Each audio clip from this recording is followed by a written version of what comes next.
So, Craig, the last time we caught up was in 2016, and we got a really good expose on your years in Kansas City and now in New York.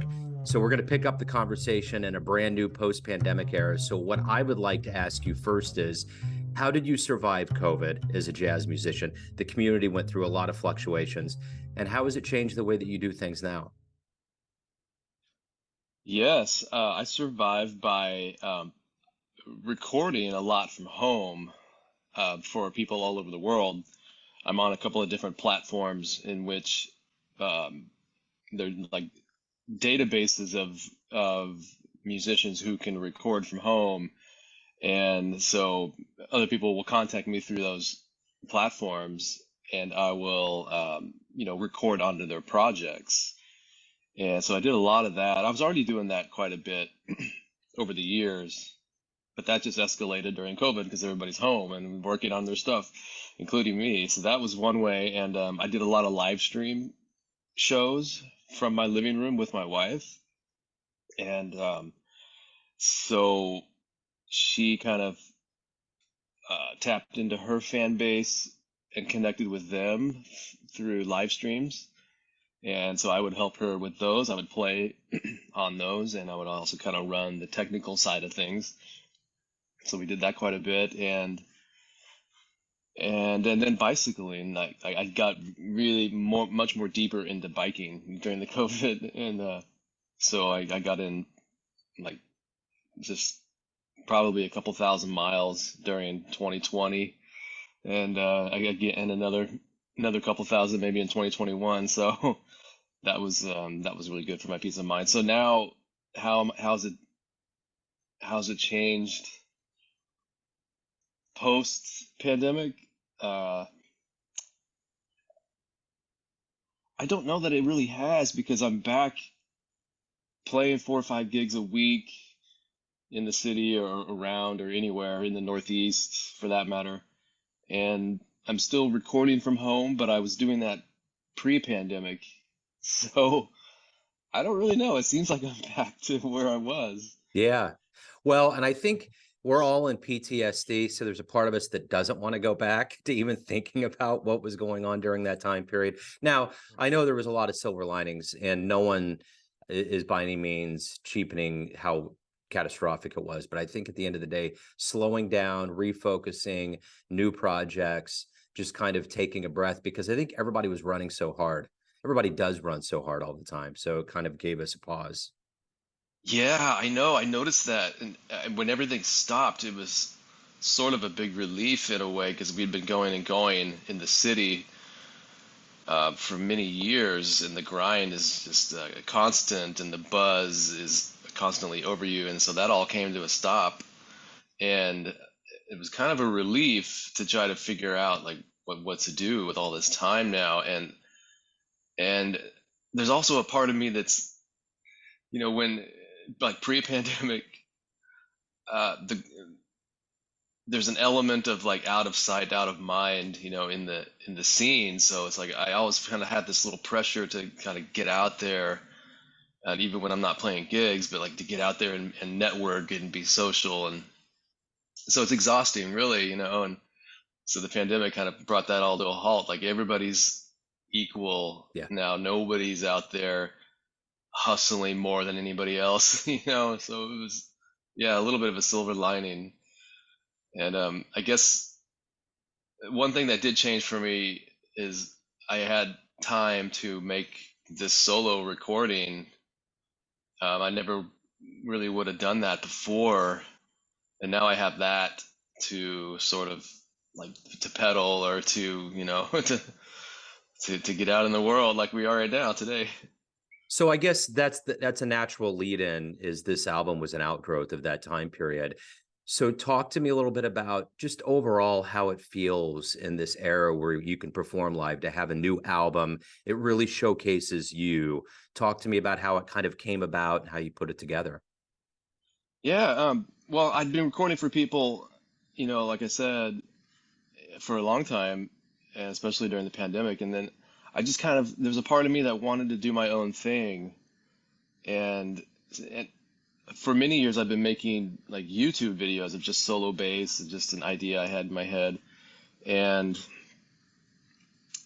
so the pandemic, I started recording my own ideas, my own tunes, and then I had a collection of them, and I thought, well, what am I going to do with this material? And my wife said, well, why don't you put out an album? And I said, oh, okay. Wow, I never thought of that. Like, and so here we are. So talk to me a little bit about just kind of as the year goes forward in promoting this album and getting it out there, what's kind of the plan and how exciting is it to be able to do that now? Yeah, I don't have any kind of a plan to like do any kind of shows with this material.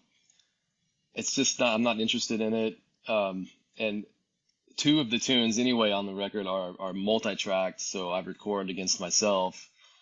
And so that would be really challenging to try to do live with a looping pedal or whatever. Right. Um, so it was mostly just a documentation uh, purposes for me. But then I was encouraged to go ahead and do a fundraising campaign for the album, and that was successful. And then I was able to hire a publicist, and so that's kind of still we're still going on with that. Probably will for the rest of the year. And yeah, but it was mostly just to document some of these ideas I've had in my head and my hands all these years, and just like really get it out. So you represent, kind of an idea in jazz of moving on, obviously, to the Mecca, which is New York. Do you ever think about Kansas City, what your life would have been like if you would have stayed here? Does that ever go through your mind? Yeah, all the time, all the time. I mean, I can't move away from that actually. So, yeah, I think about it. Yeah, all the time, and I'm glad I did what I did. So but there's a part of me that thinks like, what if I move back? Like and get out of the grind of the concrete jungle. Um, I've been here 16 years now, and so I think like maybe I want to end up somewhere that's a little more quiet and slower paced. So I think about Yeah, KC and I think about other cities, and I have my wife to think about too as far as that goes. yeah, But yeah, I mean, my time there was so incredible. I mean, I was given so many opportunities to hone the craft of playing bass, and like to develop my foundation in my skills, and it was an incredible experience there.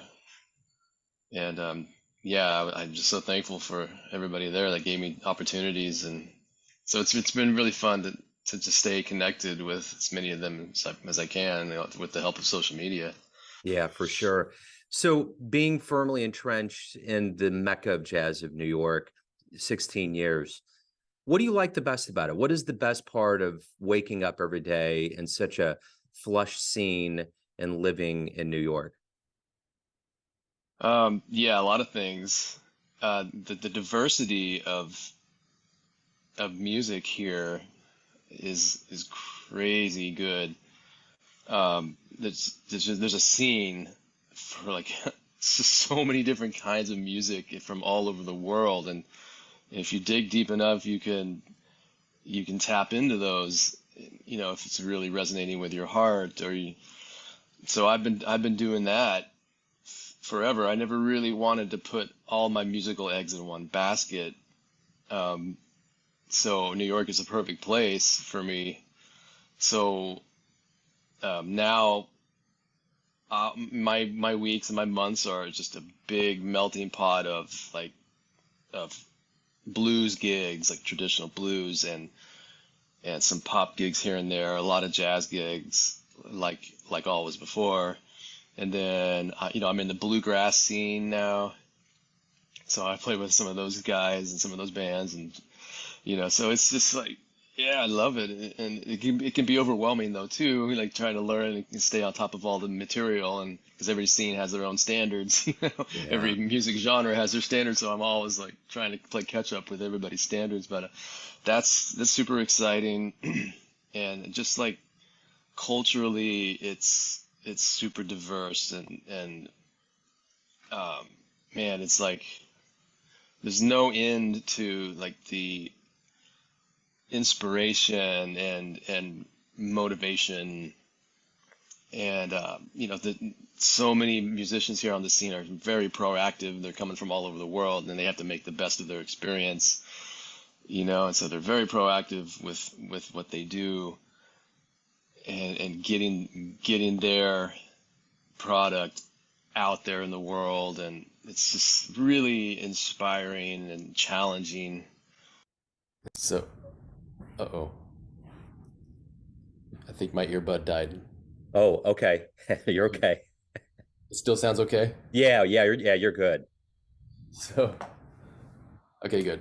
Um, yeah, so I never know from like week to week or month to month, like what kind of things are going to pop up into my orbit, and kind of send me down a different path of musicians or a different scene to be involved in. Because like there's really no end to meeting new people here.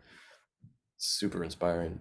So, the one thing that I personally experienced during this pandemic, interviewing a lot of musicians, was that a lot of people were leaving New York. I mean, there was just an affordability issue, there was a logistics issue.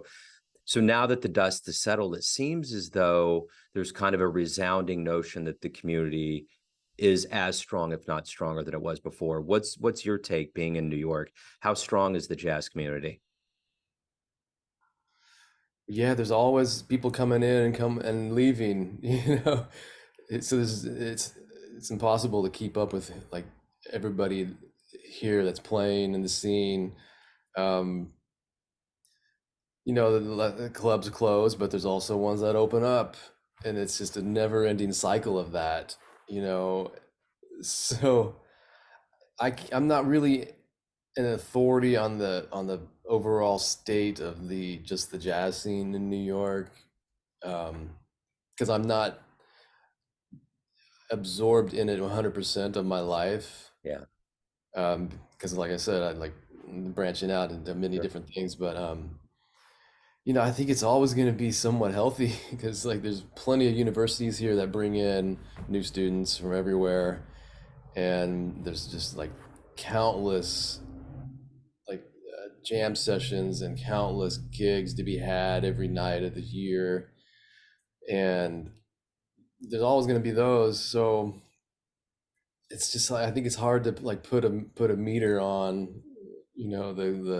the state of the scene or whatever, you know. Sure. No, Like, that makes sense. That makes total sense. yeah, So, if anyone out there wants to pick up me, my bass, and I, where's the best place to go and to find out anything about you and what's going on? yeah. My Bandcamp page is like kind of the hub right now. Sure. It's craigakin.bandcamp.com, and also my website craigakin.com. Those two are like good point places. Yeah, Right on. yeah. Well, Craig, Bandcamp is where it's at right yeah, now. that's what Artist I'm friendly. that, that's what I'm going for. Yeah, Bandcamp is the ideal place. I think it gives back the most to the musician. Craig, it's great to catch up with you. Thank you for taking a minute out. Best of luck with the album, and as the year moves forward and everything kind of opens up a little more. I appreciate it. Yeah, yeah. I appreciate the opportunity to talk with you today.